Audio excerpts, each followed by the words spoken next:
बाईचं मोठ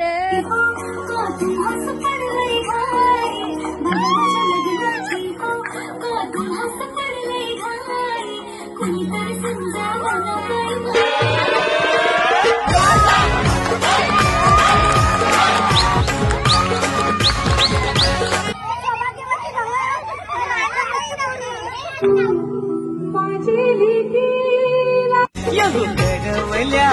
नटून थटून लागल्या नाचायला